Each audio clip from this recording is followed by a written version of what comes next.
नमस्कार, आप सभी का बहुत स्वागत है नेशनल खबर पे। मैं हूं आपके साथ प्रज्ञा झा। जैसे कि आप सभी जानते हैं कि विटिलिगो, जिसे हम सफेद दाग भी कहते हैं, जो कि शायद बचपन से ही या फिर किसी एक उम्र के बाद आना शुरू हो जाता है हर इंसान में या फिर कुछ पर्टिकुलर ऐसे इंसान होते हैं जिनमें सफेद दाग जो है दिखना शुरू हो जाते हैं।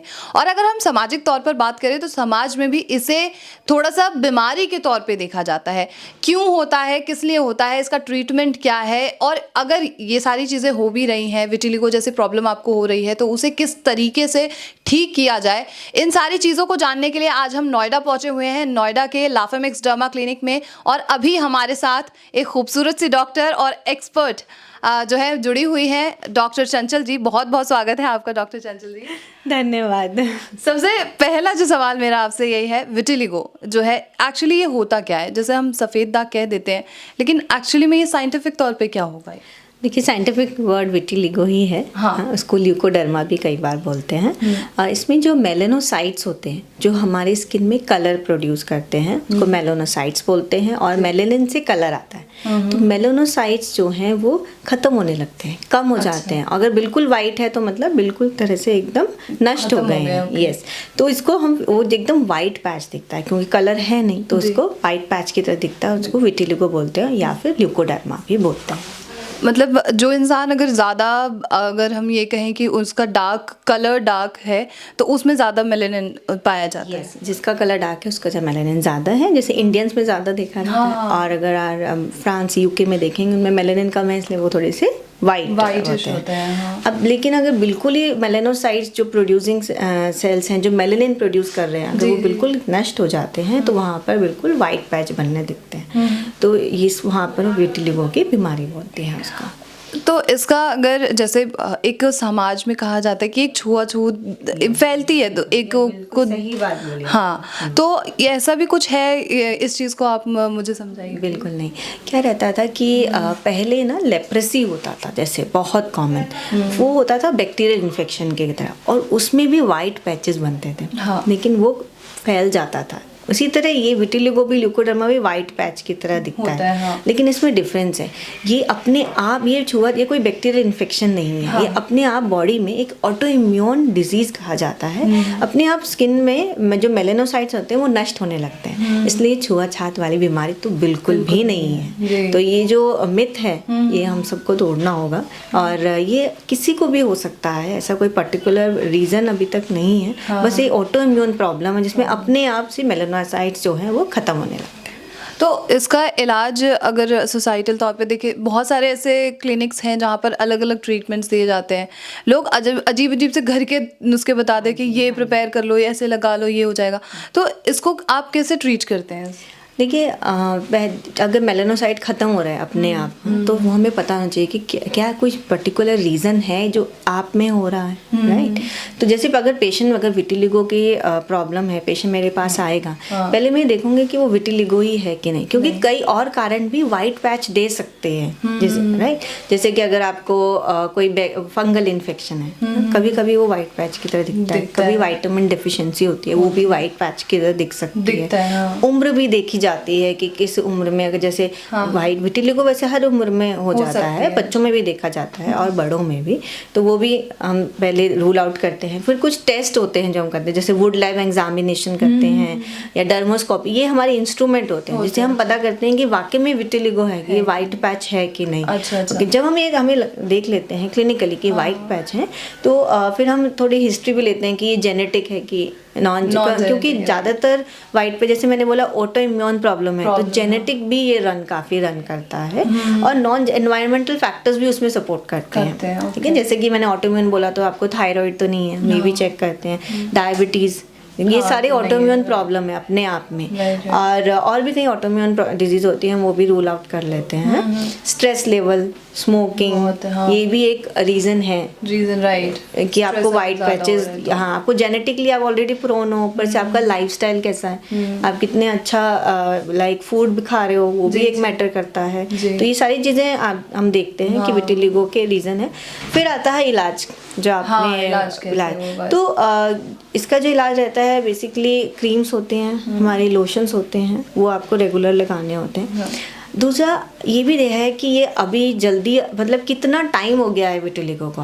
अगर कुछ ही पैचेस आए हैं, इसमें टाइप्स होते हैं विटिलिगो के। हाँ, अगर आप मुझसे पूछें तो कितने टाइप्स होते हैं, तो जैसे कि कुछ होता है सेगमेंटल, ठीक है, एक होता है नॉन सेगमेंटल, ठीक है ना। जो सेगमेंटल होता है वो दोनों तरफ देखा जाता है बॉडी में, ज़्यादातर सिमेट्री फेस पे भी दिखेगा, पूरी बॉडी पे दिखेगा, और कुछ पैचेस पे भी रहता है। जो नॉन सेगमेंटल रहता है वो एक ही तरफ आपको मिड लाइन में दिखेगा ज़्यादातर पैचेस। दूसरा जो रहता है, एक होता है लिप टिप, जिसमें लिप्स में और सिर्फ फिंगर टिप्स में होता है। बड़ा कॉमन होता है, ये थोड़ा मुश्किल होता है ठीक होना, क्योंकि यहाँ पर हेयर नहीं होते हैं। हाँ, मतलब बेसिकली इस हमारे इस एरिया में लिप्स पे और टिप्स फिंगर्स पे, इसलिए बड़ा फैंसी सा नाम है इसका, लिप एंड टिप विटिलिगो होता है। या फिर एक्रोफेशियल भी होता है, जिसमें आपका फेस और पाम्स इन्वॉल्व होते हैं, एक्रोफेशियल विटिलिगो भी बोलते हैं। एक जर्नलाइज्ड होता है, जिसमें आप कहीं अलग अलग छोटे छोटे पैचेस बन रहे हैं, तो इस तरह विटिलिगो का होता है। और कुछ जब विटिलिगो स्टार्ट होता है तो वो फैलता है धीरे धीरे पूरे बॉडी में फैल सकता है। हाँ जी, अगर हम ध्यान नहीं देंगे तो वो धीरे धीरे पूरी बॉडी में भी फैल जाता है। तो अगर विटिलिगो अभी आपका स्टार्ट हुआ है, ठीक है, तो वो हम ओरल टैबलेट्स दे देते हैं कि एक्टिविटी है, तो वहीं का वहीं उसको हम स्टार्टिंग में हम उसको रोक लेते हैं। और वापस से उसको पिगमेंटेशन करने के लिए क्रीम्स होती हैं, लोशन होती हैं, इवन ऐसी मेडिसिन होती हैं जिसको आप लगा के थोड़ा धूप भी दिखाते हैं, लेकिन दोपहर की धूप नहीं, जो अर्ली मॉर्निंग की धूप होती है, लेट इवनिंग की धूप होती है, वो दिखाई जाती है। तो इससे आपकी इम्यूनिटी का जो ऑटो इम्यून प्रॉब्लम है उसको हम ठीक करते हैं। हाँ जी। ओके, तो मतलब बेसिकली जो अगर मैं कहूँ कि जैसे सोसाइटी में ये चीज़ है कि वर्टिलिगो वाले इंसान के पास नहीं जाना चाहिए, तो वैसे नहीं होता है। नहीं, ऐसा कुछ नहीं है, और इसका प्रॉपर इलाज भी है। अगर आप बहुत जल्दी इसके बारे में आपको लगता है कि आपकी ये विटिलिगो हो सकता है, आप डॉक्टर के पास जाइए। जितनी जल्दी आप जाएंगे कंप्लीट क्योर भी हो सकता है। ऐसा नहीं कि इसकी क्योर नहीं है, अगर आप जल्दी जा रहे हैं तो ये कम्प्लीटली क्योर भी हो जाएगा।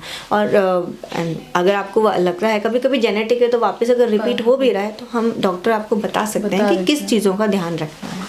तो अगर जैसे किसी इंसान को हो ही रहा है, तो वो उसको पहले से कैसे पता चल जाए कि जैसे कुछ सिम्टम्स ऐसे बॉडी में जनरेट हों? आपको अलग से ना वाइट पैच, इसकी ना बड़ी पर्टिकुलर मिल्की वाइट पैच होते हैं, एकदम प्योर वाइट की तरह दिखते हैं। अच्छा। ये पैचेस, और अलग से ना ये छोटे छोटे आते हैं, और फिर कभी क्या होता है छोटे छोटे पैच मिल के जाते हैं तो एक बड़ा पैच बन जाता है, ठीक है। तो बिल्कुल मिल्की वाइट पैच है, जो जा नहीं रहा है, महीनों से वो बढ़ रहा और धीरे धीरे बढ़ रहा है, ठीक है ना। और बहुत ही ये ना ज़्यादातर वेल डिफाइंड होते हैं। आप बिल्कुल देख सकते हैं कि ये पैच वाइट हो रहा है, और ये जो उसके साइड वाला है वो बिल्कुल कलर है ये भी। दूसरा क्या रहते हैं, कई बार अगर जो वाइट पैचेस हैं वो बालों स्कैल्प में भी हो जाता है। अच्छा। तो वहाँ से ना पर्टिकुलर पैच वाइट हेयर का आ जाता है। अच्छा। आईब्रोज में भी हो जाते हैं, वाइट हो जाएंगे, आई लैशेज आपके वाइट हो जाएंगी। अच्छा। तो अगर आप कुछ भी कहीं भी किसी भी एज में अगर ये नोटिस करते हैं आप, ठीक है ना, कभी तो भी आप एक बार डॉक्टर को दिखा सकते हैं। अच्छा, तो अगर किसी इंसान को जैसे ये है, तो ट्रीटमेंट के बाद कौन कौन से ऐसे परहेज उसे करने पड़ते हैं? देखिए, एलोपैथी में ऐसा खाने का कोई परहेज नहीं होता है, बट हम जितने भी विटामिन सी के प्रोडक्ट्स होते हैं उनको थोड़ा सा अवॉइड करते हैं। खट्टे वाली चीज़ों को हम ज़्यादातर अवॉइड करा देते हैं विटिलिगो में। अच्छा। और बिकॉज विटामिन सी नॉन कि वो पिगमेंटेशन कम करता है ओवरऑल, ओके, सो हम उसको थोड़ा कम कर देते हैं डाइट में।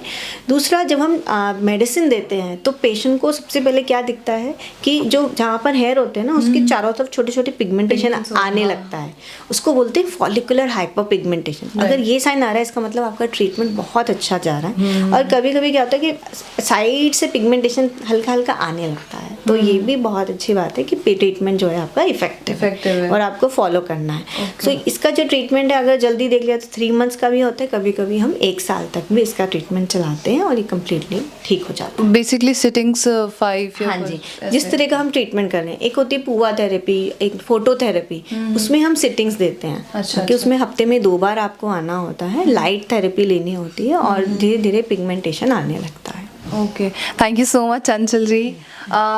मेरे दर्शकों को इतनी अच्छी जो बात बताने के लिए, और दूसरी बात जो मैं इस पूरे इंटरव्यू से आपके लिए निकाल के लाना चाहती हूँ वो ये है कि जो सोसाइटी में ये मिथ फैला हुआ है कि ये जो है छुआछूत की बीमारी है, एक इंसान को हुई तो वो छूते ही दूसरे इंसान को फैलती है, तो ऐसा बिल्कुल भी नहीं है। ये सारे जो मिथ हैं वो आप अपने दिमाग से निकालिए, और अगर किसी को इस तरीके की प्रॉब्लम है, विटिलिगो की प्रॉब्लम है, यहाँ पर ज़रूर आइए। आपका 110% इलाज जो होगा वो एकदम आप क्योर हो सकते हैं, कह सकते हैं कि क्योर, बिल्कुल बिल्कुल। तो यहाँ पर आप क्योर हो सकते हैं। तो नेचुरल खबर के साथ अपना भरोसा इसी तरीके से बनाए रखिए, और ऐसे वीडियोस, ऐसे रिपोर्ट्स हम आपके साथ शेयर करते रहेंगे, और ऐसे एक्सपर्ट्स के साथ जो है हम लोग आपका कांटेक्ट हमेशा बना के रखेंगे। तब तक के लिए नेचुरल खबर के साथ बने रहिए।